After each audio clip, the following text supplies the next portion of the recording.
why. You're right, because Philip does need a beak trim, but I didn't want to put him through too much all in one day. Now that he's had a few days to rest, and he's got his strength back, we're going to give him a beak trim if I can wrestle my tool away from him for a second. One thing you may notice that's unusual about Philip's beak is the color. And this flesh-tone beak is completely normal for his species. He's what's called a double yellow-headed Amazon parrot, and they can be quite feisty. Now that he's got some rest, Philip is no exception. Well, now that we've got that out of the way, let's get back to it. Philip's beak has some naturally peeling areas. These are usually a completely normal part of beak growth. But by smoothing the edges and removing a little bit of the loose material, it leaves it a lot more smooth and less snaggy. Philip's got a very strong beak and he knows how to use it. In the parrot world, there are 3 birds known as the Hot 3. It's probably not what you think. They're called hot because they're spicy like little jalapenos.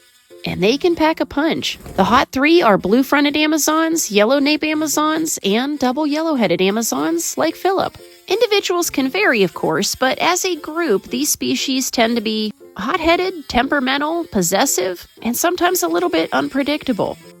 Therefore, I'm shaping this beak a little bit differently. Normally, I'm trying to mimic the natural shape of the parrot's beak in the wild, which has a bit of a point to it.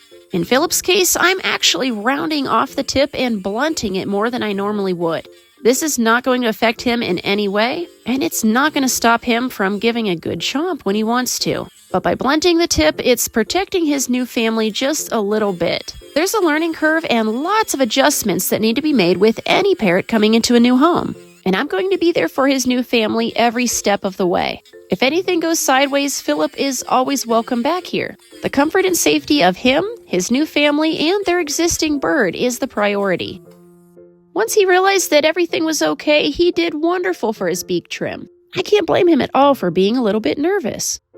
He's been so good, and I'm going to send him off with a hemp oil massage. Hemp oil is rich in omegas and some calming compounds. It's also helpful as an anti-inflammatory.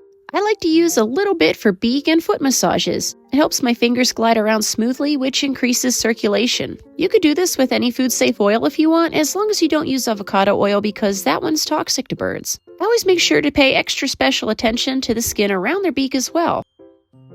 Philip's injured foot is healing up really well. When he got here a few days ago, it was tangled up with wire and string. But luckily, there was no lasting damage because it was caught in time. Philip looks and feels great, and he's ready to go meet his prospective new owners tomorrow. Wish him luck.